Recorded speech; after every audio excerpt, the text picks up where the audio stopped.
नमस्कार प्यारे दोस्तों, एक बार फिर बहुत बहुत स्वागत है आप सभी का आपके अपने YouTube चैनल पे। और मैं हूं आपकी होस्ट डॉक्टर सीमा तिवारी। और दोस्तों, आपको पता है कि इन दिनों हमारे चैनल पे आपको प्रोवाइड की जा रही है यूपीटीजीटी, नवोदय विद्यालय और राजस्थान पीटीआई एग्जाम से रिलेटेड महत्वपूर्ण क्वेश्चंस की सीरीज।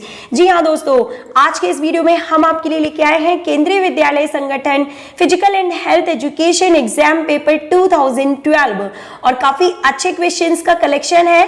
केंद्रीय विद्यालय संगठन का अपना एक अच्छा ही लेबल होता है क्वेश्चंस का, आप सभी को पता है। और कहीं ना कहीं बेहतर क्वेश्चंस आपको इस सीरीज में देखने के लिए जरूर मिलेंगे जो आपकी तैयारी को और भी मजबूत कर देंगे। तो मूव करते हैं क्वेश्चन नंबर 1 की तरफ। और दोस्तों, क्वेश्चन नंबर 1 की तरफ मूव करने से पहले आपको बता दें कि अगर आप जुड़ना चाहते हैं हमारे व्हाट्सएप ग्रुप से तो दिए गए डिस्क्रिप्शन बॉक्स में जाके लिंक में हमारे ग्रुप में ऐड हो सकते हैं और साथ ही साथ ज्वाइन कर सकते हैं एमसीक्यू टेस्ट सीरीज, यानी कि डेली इवनिंग टाइम पे आपको टॉपिक वाइज सिलेबस के अनुसार एमसीक्यू क्वेश्चंस व्हाट्सएप ग्रुप में कराए जाएंगे और जिससे आपको पता चलेगा कि आपका टॉपिक जो है वो कितना तैयार है और कितना उसमें अभी कमी है। और इस तरह से हम टॉपिक वाइज टॉपिक जो है सभी क्वेश्चंस को सॉल्व करते चलेंगे, सिलेबस को कवर करते चलेंगे। तो हमारे पेड ग्रुप से जुड़ना बिल्कुल ना भूलें। So let's start with question number 1। निम्नलिखित में से किस तरह के कार्य में प्रति घंटे सबसे ज्यादा मात्रा में कैलोरी की खपत होती है? Option number 1 is correct here.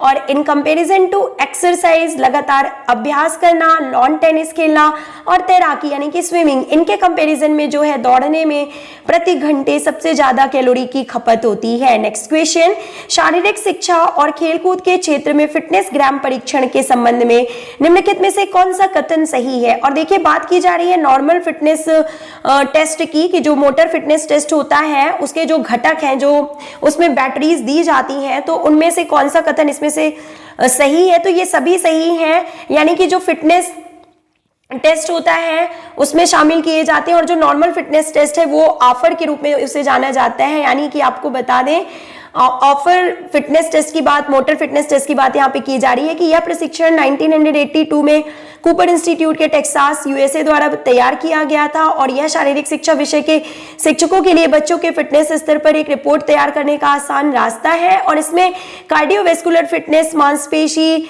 Endurance, मांसपेशी कैपेसिटी, शरीर की बनावट यानी बॉडी कंपोजिशन और फ्लेक्सिबिलिटी का परीक्षण किया जाता है। ये सभी तथ्य जो है वो नॉर्मल मोटर फिटनेस टेस्ट में शामिल किए जाते हैं। मानवमिति त्वचा परत माप में मानव शरीर के निम्नलिखित में से किन हिस्सों पर विचार किया जाता है? और स्किन फोल्ड कैलिपर की बात शायद यहाँ पे की जा रही है। तो इसमें किन भागों में विचार किया जाता है? तो असंफलकाद, अधिशोणीय यानी हिंदी में दिया हुआ है देखिए, उदर और जांग, यानी कि ये सभी जो है ऑप्शन सही है। इंग्लिश में आप इनको समझ लीजिएगा। Cross Weber test most important question, सभी एग्जाम में पूछा जाता है। एंड द करेक्ट आंसर, न्यूनतम पेशी ताकत यानी कि मिनिमम मस्कुलर स्ट्रेंथ के मेजरमेंट के लिए क्रॉस वेबर टेस्ट का यूज किया जाता है। दोस्तों, इंपॉर्टेंट है, एग्जाम में पूछा जा सकता है। मानव शरीर के उपबंधी अस्थिपंजर यानी कि एक्सियल स्केलेटन में नंबर ऑफ बोन्स कितनी होती हैं? And the correct answer 126। और एक्सियल फ्रेंड्स, एपेंडिकुलर, उपबंधी का मतलब यहाँ पे हिंदी में डाउट हो गया। एपेंडिकुलर का जो नंबर होता है, एपेंडिकुलर स्केलेटन सिस्टम में नंबर ऑफ बोन्स 26 होती हैं और एक्सियल स्केलेटन सिस्टम में नंबर ऑफ बोन्स 80 होती हैं। टोटल नंबर ऑफ बोन्स हो गई हमारे बॉडी में 206। नेक्स्ट क्वेश्चन, निम्नलिखित में से किस काल में प्राण और नाड़ियां चर्चा के महत्वपूर्ण विषय थे और योग शब्द का प्रयोग तकनीकी अर्थ में किया गया? Option number D is correct here. उपनिषद काल। किसी मानव अस्थिपंजर यानी कि स्केलेटन सिस्टम में निम्नलिखित में से किस प्रकार के जोड़ को थोड़ा चल जोड़ यानी कि स्लाइटली मूवेबल अर्धचल संधि के रूप में जाना जाता है? And the correct answer is amphiarthrosis. जी हाँ दोस्तों, एम्फीथ्रोसिस का मतलब अर्धचल संधि या थोड़ा चल जोड़ होता है। और आपको बता दें कि 3 तरह के ज्वाइंट्स या जोड़ हमारे शरीर में पाए जाते हैं जिन्हें आप इस तरह से समझ सकते हैं। एस का मतलब होता है साइनोथ्रोसिस यानी कि इमूवेबल, यानी कि आप हिंदी में कह सकते हैं कि जो बिल्कुल भी मूव नहीं होते हैं, इमूवेबल जॉइंट्स जो मूव नहीं होते, जिनमें मूवमेंट नहीं होता। ए का मतलब होता है एम्फीथ्रोसिस, जिन्हें स्लाइटली मूवेबल या एम्फीथ्रोसिस कहते हैं, और डी का मतलब होता है डायथ्रोसिस, जिन्हें फ्रीली मूवेबल जॉइंट्स के रूप में जाना जाता है। एक और पहचान बता देते हैं आपको, देखिए ये यहाँ पे जो आपका साइनोथ्रोसिस होता है, इन्हें फाइब्रस जॉइंट कहते हैं, इसीलिए ये बिल्कुल भी इमूवेबल होते हैं क्योंकि इनमें फाइब्रस पाए जाते हैं, इसलिए ये मूव नहीं करते, इनमें कोई मूवमेंट नहीं होता। एम्फीथ्रोसिस का मतलब होता है कार्टिलेजिनस जॉइंट्स, जिनमें कार्टिलेजिनस होने की वजह से ये थोड़ा थोड़ा मूवमेंट शो करते हैं, इन्हें स्लाइटली मूवेबल जॉइंट्स कहते हैं। और डी नंबर पे होता है आपका डायथ्रोसिस, जिन्हें फ्रीली मूवेबल जॉइंट कहते हैं क्योंकि इनमें साइनोवियल फ्लूइड भरा रहता है, इससे इन्हें साइनोवियल जॉइंट से डायथ्रोसिस या फ्रीली मूवेबल जॉइंट के रूप में जाना जाता है। तो आई होप कि तीनों प्रकार के जोड़ जो है ये आपको यहाँ पे कंफर्म हो गए होंगे। मूव करते हैं हम नेक्स्ट क्वेश्चन की ओर। खमीर और कुकुरमुत्ता क्या है, यानी कि ईस्ट और मशरूम एक प्रकार के फफूंद यानी कि फंजाई में शामिल किए जाते हैं। आप सभी को पता है एक किस्म की मेरुदंडी विकृति यानी स्पाइनल डिफॉर्मिटी की बात की जा रही है, जो एक पश्चगामी अथवा परवर्ती वक्र की एक वृद्धि या विस्तार अथवा एक अग्रवर्ती वक्र का ह्रास या उत्क्रमण है, तो इसे स्कोलियोसिस के रूप में जाना जाता है। हृदय के विषय में निम्नलिखित में से कौन सा कथन सही नहीं है? बहुत ही अच्छा क्वेश्चन है देखिए, और सभी ऑप्शंस को आप यहाँ पे पहले ध्यान से पढ़िए। Let's move to next question. हृदय के विषय में निम्नलिखित में से कौन सा कथन सही नहीं है? अच्छा क्वेश्चन है देखिए, और क्या ऑप्शन यहाँ पे सही है देखिए, ऑप्शन हम आपको यहाँ पे दिखा देते हैं ए, बी, सी और डी। तो option number 1 is correct here. का और खा जो है वो दोनों यहाँ पे गलत है, क्योंकि देखिए ये लिखा हुआ है कि यह फेफड़ों के बीच सीने में और मध्यपट के केंद्रीय अवगमन के ऊपर स्थित होता है, ये गलत है। और साथ ही साथ इसका वजन जो है वो 1300 ग्राम होता है, ये भी गलत है, क्योंकि ह्यूमन का जो वेट होता है, ह्यूमन में जो हार्ट होता है उसका वेट जो है वो 300 to 350 ग्राम होता है, तो ये यहाँ पे गलत है। Let's move to next question. Olympic में महिलाओं की 100 मीटर बाधा दौड़ में एक बाधा की ऊंचाई कितनी होती है? Option number 4 0.840 metre. और बात की जा रही है महिलाओं के लिए 100 मीटर बाधा दौड़ में तो 0.840 मीटर होती है, और अगर पुरुषों के लिए बात की जाए तो जो होता है जो रेस होती है वो 110 मीटर हर्डल रेस होती है, और बाधा की जो ऊंचाई होती है, हाइट ऑफ द हर्डल वो 1.076 होती है। ओके फ्रेंड्स, तो ये यहाँ पे करेक्ट होगा मेन के लिए। Let's move to next question. वसा की 1 ग्राम में कितनी कैलोरी होती है? तो option number C is correct here, 9.1 kilocalorie. 1 gram वसा से हमें 9.1 किलो कैलोरी ऊर्जा प्राप्त होती है या कैलोरी प्राप्त होती है 1 ग्राम वसा के मॉलिक्यूल से। किसी वस्तु के त्वरण में परिवर्तन इसे उत्पन्न कर रहे बल का प्रत्यक्ष समानुपाती और इसके द्रव्यमान का व्युत्क्रमानुपाती होता है। इसे न्यूटन के गति के किस नियम के रूप में जाना जाता है? ऑप्शन नंबर 2 इसे न्यूटन के दूसरे नियम के रूप में जाना जाता है, और इसे जो है लॉ ऑफ एक्सीलरेशन के रूप में भी जानते हैं, या लॉ ऑफ मोमेंटम के रूप में भी जाना जाता है। Next question. यदि किसी नॉकआउट टूर्नामेंट में 19 टीमें भाग ले रही हैं तो कितनी बाई दी जाएंगी? और नंबर ऑफ जो टीम है वो कितनी है? यहाँ पे देखिए 19 है, तो हम 2 दी पावर अगर लेके चलते हैं तो 2 दी पावर 4 जब हम लेके चलेंगे यहाँ पे तो आ जाएगा नेक्स्ट 19 के आगे वाला नंबर यानी 32, और 32 से जब हम इस 19 को माइनस करते हैं तो हमारा जो आंसर है वो आता है 13। तो option number C is correct here, 13 बाई दी जाएंगी। मोटर स्ट्रेंथ कंपोनेंट के लिए निम्नलिखित में से कौन सी प्रशिक्षण विधि अपेक्षित होती है? Option number A is correct here, plyometrics is correct answer. Okay, अपेक्षित होती है मतलब कौन सी प्रशिक्षण विधि जो होती है वो अप्लाई की जाती है मोटर स्ट्रेंथ डेवलपमेंट के लिए। ओके, और उपेक्षित का मतलब होता है जो अप्लाई नहीं की जाती। Next question. मैराथन दौड़ की कुल मानक दूरी तो 42.195 किलोमीटर या 26 मील 385 गज। निम्नलिखित में से कौन से जो स्टेटमेंट है खेलकूद प्रशिक्षण के सिद्धांत में शामिल किए जाते हैं? Option number D is correct here. देखिए ये सभी जो है वो करेक्ट आंसर है। तो कौन कौन से हैं देखिए यहाँ पे दिए गए हैं कि सामान्य और विशिष्ट तैयारी का सिद्धांत, यानी ये स्पोर्ट्स ट्रेनिंग से रिलेटेड कौन से कथन सही है वो बताना है, तो ये सही है। प्रगति का सिद्धांत यानी प्रोग्रेशन, प्रिंसिपल ऑफ प्रोग्रेशन, सक्रिय भागीदारी का सिद्धांत, वार्म अप और कूल डाउन का सिद्धांत, ये सभी खेल प्रशिक्षण यानी स्पोर्ट्स ट्रेनिंग में शामिल किए जाते हैं। लचीलापन लाने के लिए खींचने वाले प्रमुख व्यायाम निम्नलिखित में से कौन कौन से हैं। और बात की जा रही है स्ट्रेचिंग एक्सरसाइजेस की, जो कि फ्लेक्सिबिलिटी के लिए जो स्ट्रेचिंग एक्सरसाइज किए जाते हैं उनमें से कौन से महत्वपूर्ण है। देखिए तो again option number D is correct here. ये सभी यानी कि हैमस्ट्रिंग, ग्लूटियस मैक्सिमस, क्वाड्रिसेप्स और ट्राइसेप्स, इन सभी पार्ट्स में जो है स्ट्रेचिंग करने से हमारे बॉडी में फ्लेक्सिबिलिटी बढ़ती है। भारत में ट्रैक एंड फील्ड इवेंट को नियंत्रित करने वाली जो संस्था है वो कौन सी है। Option number C AAFI, amateur athletic federation of India, जिसकी स्थापना 1943 में की गई थी और इसे अब एथलेटिक्स फेडरेशन ऑफ इंडिया के नाम से भी जाना जाता है। नेक्स्ट क्वेश्चन, तंत्रिका तंत्र में जोड़ को कहा जाता है। Option number 1 is correct here. Synapses के नाम से इसे जाना जाता है। नेक्स्ट, किसी व्यक्ति की उचित निर्णय लेने और आलोचनात्मक दृष्टि से विचार करने की क्षमता, समझदारी को किस रूप में जाना जाता है। तो इसे बौद्धिक क्षमता के रूप में जाना जाता है। निम्नलिखित में से कौन फिटनेस बढ़ाने के लिए एरोबिक गतिविधियों के अंतर्गत नहीं आता या नहीं आते हैं। तो दोहराई दौड़ जो दिया गया है ये एरोबिक कैपेसिटी के अंतर्गत नहीं आता। इसके अलावा देखिए धीमी चाल में दौड़ना, यानी कि काफी देर तक दौड़ना, चलना, साइकिल चलाना, रिदमिक व्यायाम, ये सभी जो है इनमें ये एरोबिक गतिविधियों के अंतर्गत जो है आते हैं। दोहराई दौड़ जो है वो एरोबिक गतिविधियों के अंतर्गत नहीं आते। Next question is asking that, ये देखिए 22 का जो है यहाँ पे बी नंबर ऑप्शन सही है, यानी कि केवल खा, तो इसके अकॉर्डिंग भी दोहराई दौड़ ही करेक्ट आंसर है। नेक्स्ट क्वेश्चन, फिटनेस किसी व्यक्ति के शरीर के विभिन्न तंत्रों की कार्यात्मक क्षमताओं से संबंधित होता है।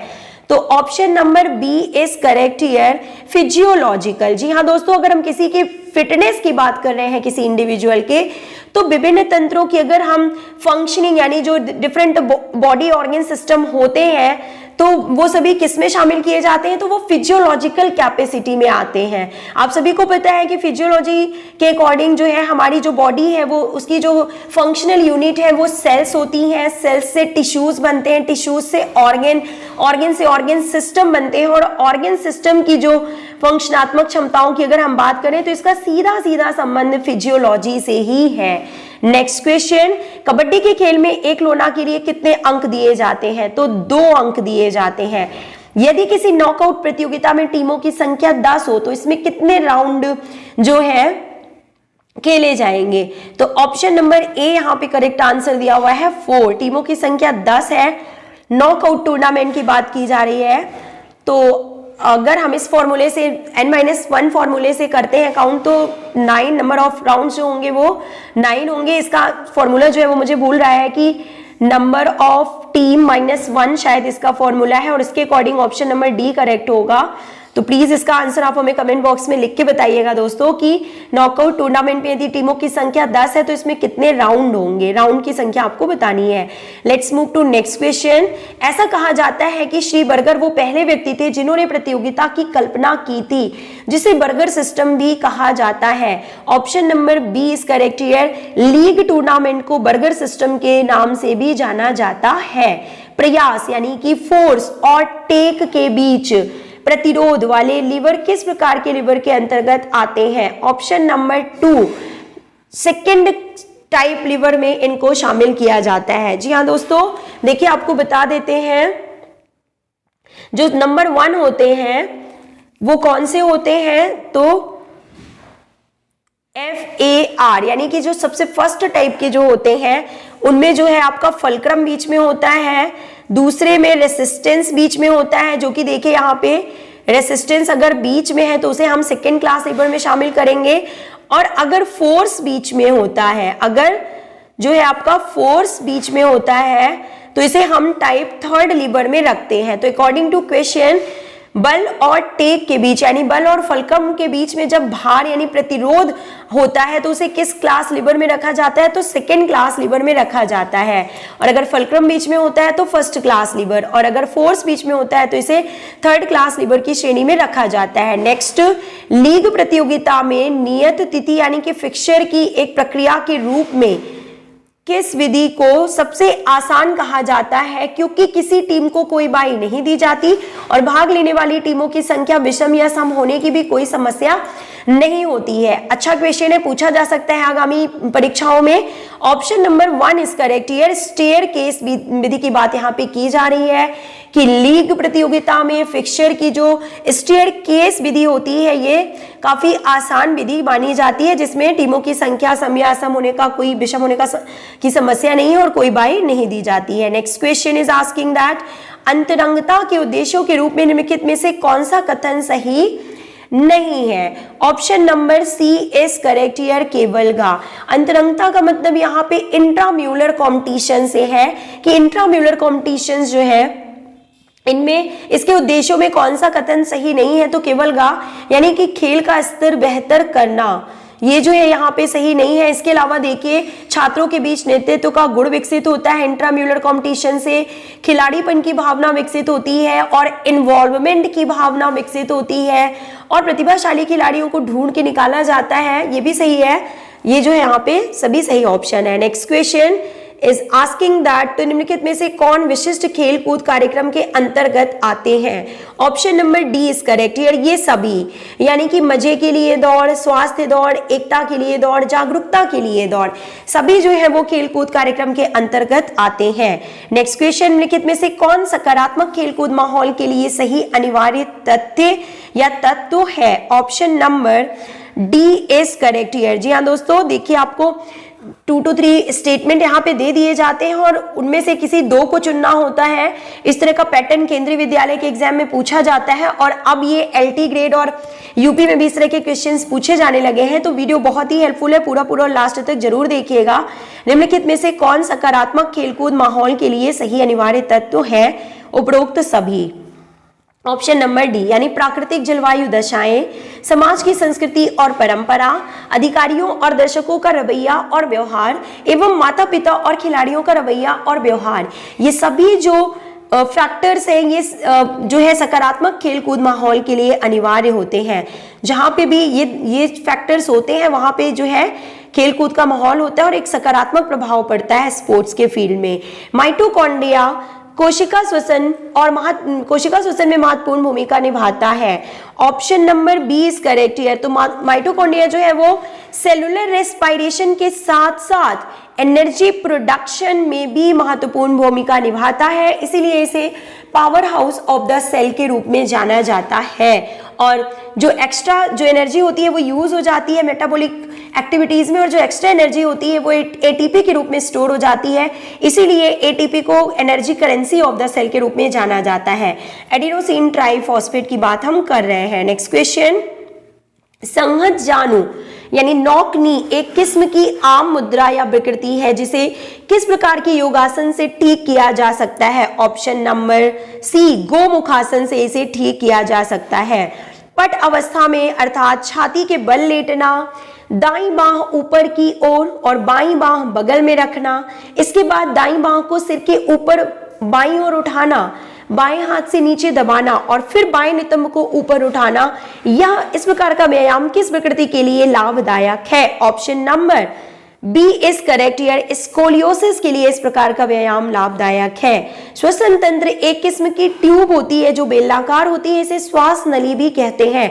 ट्रैकिया की बात यहाँ पे की जा रही है जिसकी लंबाई 10 सेंटीमीटर होती है। नेक्स्ट क्वेश्चन, योग के एक तत्व के रूप में आत्मनियंत्रण की एक प्रक्रिया कौन सी है जिसमें कोई व्यक्ति अपनी इंद्रियों पर नियंत्रण करने में सक्षम हो जाता है और मानसिक एकाग्रता को बाधित करने वाली बाहरी वस्तुओं द्वारा इंद्रियों में कोई हरकत नहीं होती है? तो देखिए yoga, fitness component, then deformities, सभी से रिलेटेड इंपॉर्टेंट क्वेश्चन पूछे जा रहे हैं। आपका अच्छा रिवीजन हो रहा है तो वीडियो को पूरा देखिएगा, बीच में छोड़ने की गलती बिल्कुल मत कीजिएगा दोस्तों। आपकी प्रिपरेशन और रिवीजन के पर्पस से ही ये वीडियो बनाए जाते हैं और अगर आप ही ये वीडियो नहीं देखेंगे तो हमारी कोशिश जो है वो नाकामयाब हो जाएगी। तो देखिए option number C is correct here, प्रत्याहार की बात यहाँ पे की जा रही है। इसका की पॉइंट जो है कोई व्यक्ति अपनी इंद्रियों पर नियंत्रण करने में सक्षम हो जाता है तो उसे प्रत्याहार के रूप में जाना जाता है। एक वयस्क में में रक्त की औसत मात्रा क्या होती है? ऑप्शन नंबर 1 5 लीटर के लगभग। मानव अस्थिपंजर के घुटने, हाथ और पांव में पाई जाने वाली अस्थियां कौन सी होती हैं? ऑप्शन नंबर बी कंडरास्थियां के रूप में इन्हें जाना जाता है। नेक्स्ट क्वेश्चन, निम्नलिखित खाद्य पदार्थों में से किसमें कैलोरी सबसे ज्यादा मात्रा में पाई जाती है? ऑप्शन नंबर सी दूध में। कंडेंस्ड मिल्क की बात यहाँ पे की जा रही है। आई थिंक मिल्क पाउडर जो होता है जिसे पाश्चराइज करके स्टोर करके रखा जाता है, उसकी बात यहाँ पे की जा रही है। नेक्स्ट क्वेश्चन, व्यक्तियों के शरीर की किस्म या काय किस्म को किसने 3 श्रेणियों अर्थात एंडोमार्फ और एक्टोमार्फ और मीजोमार्फ में बांटा था? तो पहले ही आप समझ गए होंगे, WH शेल्डन ने जो है पर्सनालिटी को बॉडी टाइप्स, शरीर की किस्म यानी बॉडी टाइप्स के आधार पे 3 भागों में बांटा था, जो कि WH शेल्डन है, जो कि मीजोमार्फ, एंडोमार्फ और एक्टोमार्फ में इन्होंने डिवाइड किया था बॉडी पर्सनालिटी को। नेक्स्ट क्वेश्चन, निम्नलिखित मच्छरों के प्रकार में से कौन डेंगू फैलाता है? Option number A is correct here, Aedes. बात की जा रही है कि कौन सा जो है डेंगू का कैरियर है, जो डेंगू को एक रोगी व्यक्ति से दूसरे हेल्दी व्यक्ति में फैलाता है, तो female Aedes mosquito is correct answer. और फीमेल एनाफिलीज जो होता है वो मलेरिया का वाहक होता है। और बता देते हैं दोस्तों आपको कि डेंगू जो है वो एक वायरल डिसीज है, ये एक वायरस से होता है, डोंट बी कंफ्यूज। नेक्स्ट, प्रत्येक व्यक्ति की संहति का लगभग 99% भाग 6 तत्व यानी जो हमारा बॉडी है वो मेनली कार्बन, ऑक्सीजन, हाइड्रोजन और 3 और तत्वों या एलिमेंट से मिलकर बना होता है। तो वो 3 और तत्व कौन से हैं? Option number A is correct here, nitrogen, phosphorus और कैल्शियम। इन 6 तत्वों से हमारा शरीर मिलकर बना होता है। खेलों में जांच और माप के महत्व के संबंध में निम्नलिखित में से कौन सा कथन सही है? Option number D is correct here, ये सभी यानी कि अनुसंधान और प्रयोग के लिए, भविष्य और प्रयोग के लिए, खिलाड़ियों के वर्गीकरण के लिए और भागीदारों की जरूरतों का पता लगाने के लिए, खेलों में टेस्ट और मेजरमेंट के संबंध में ये सभी कथन सही हैं। नेक्स्ट क्वेश्चन, निम्नलिखित में से कौन मानव शरीर के लिए आवश्यक सूक्ष्म तत्व है? माइक्रो एलिमेंट की बात यहाँ पे की जा रही है। ऑप्शन नंबर बी खा और गा यानी कि आयोडीन और आयरन आवश्यक माइक्रो एलिमेंट्स के रूप में पाए जाते हैं या जाने जाते हैं, जिनकी आवश्यकता हमारे शरीर को होती है। इंसुलिन की हरकत को उत्तेजित करता है और इसकी कमी से डायबिटीज हो सकता है। यह पनीर, सीरा और हरी फूल गोभी में भी पाया जाता है। तो किसकी बात की जा रही है? देखिए क्रोमियम। अगर कोई पूछे कि क्या पाया इंसुलिन की हरकत को उत्तेजित करता है तो और डायबिटीज को कंट्रोल करता है, तो ये यहाँ पे क्रोमियम की बात की जा रही है। नेक्स्ट क्वेश्चन, नाम की अस्थि चोट की एक किस्म में अस्थि टूट जाती है, किस प्रकार की फ्रैक्चर में जो है बोन्स टूट जाती हैं और ऊतक या धमनी जैसे आंतरिक अंग जो है क्षतिग्रस्त हो जाते हैं। और बात की जा रही है जटिल फ्रैक्चर यानी कि कॉम्पैक्ट फ्रैक्चर की बात यहाँ पे की जा रही है, कॉम्प्लेक्स फ्रैक्चर। नेक्स्ट, मानव शरीर में हड्डियों को किस आधार पर वर्गीकृत किया जाता है? ऑप्शन नंबर सी आकार और आकृति यानी कि शेप एंड साइज के आधार पे। विधि का प्रयोग ऊंचे स्तर के खिलाड़ियों, किस प्रकार की विधि का प्रयोग ऊंचे स्तर के खिलाड़ियों द्वारा फ्लेक्सिबिलिटी हासिल करने में किया जाता है? बात की जा रही है लचीलेपन की, जिसमें अधिकतम मांसपेशी शिथिलन हासिल करने के एक प्रयास में इसे खींचने से पहले मांसपेशी संकुचन का प्रयोग शामिल होता है। देखिए क्वेश्चन बिल्कुल सिंपल है, लेकिन इसे थोड़ा सा लैंग्वेज चेंज करके वर्ड्स को घुमा फिरा के पूछा जा रहा है। और बात की जा रही है प्रोपियोरिसेप्टर्स की। Option number C is correct here, proprioceptor is correct answer. Next question, second last question of the series, निम्नलिखित में से कौन एनाबॉलिक स्टेरॉइड का एक उदाहरण है? ऑप्शन नंबर सी स्टेनोलॉल जो है वो एक प्रकार के एनाबॉलिक स्टेरॉइड का एग्जाम्पल है। Okay, now the last question and homework question of the series, सहन शक्ति यानी कि एंड्योरेंस की बात यहाँ पे की जा रही है। एंड्योरेंस विकास की एक विधि के रूप में जिसमें गति या चाल पर पहले से योजना नहीं बनाई जाती, इसलिए यह व्यक्ति पर छोड़ दिया जाता है कि वह आसपास के माहौल के अनुसार स्पीड बदले, तथा यह विधि हृदय और फेफड़ों की क्षमता बढ़ाती है। तो इस प्रकार की विधि को, इस ट्रेनिंग को क्या कहते हैं? ये कौन सी ट्रेनिंग मेथड की बात यहाँ पे की जा रही है, जो कि सहनशीलता को विकसित करती है। तो इसका आंसर आप हमें कमेंट बॉक्स में लिख के बताइएगा। दोस्तों वीडियो थोड़े से बड़े हो जाते हैं क्योंकि हम आपको समझाने की कोशिश करते हैं और रिलेटेड क्वेश्चंस को भी सॉल्व कराते हुए चलते हैं, और यही सही तरीका होता है पढ़ने का कि ओल्ड क्वेश्चन पेपर के क्वेश्चंस के साथ साथ हम उनसे रिलेटेड क्वेश्चंस को भी सॉल्व करते चलें। तो मिलते हैं नेक्स्ट पार्ट में नेक्स्ट 50 क्वेश्चन के साथ। Till then take care, good bye, have a nice day.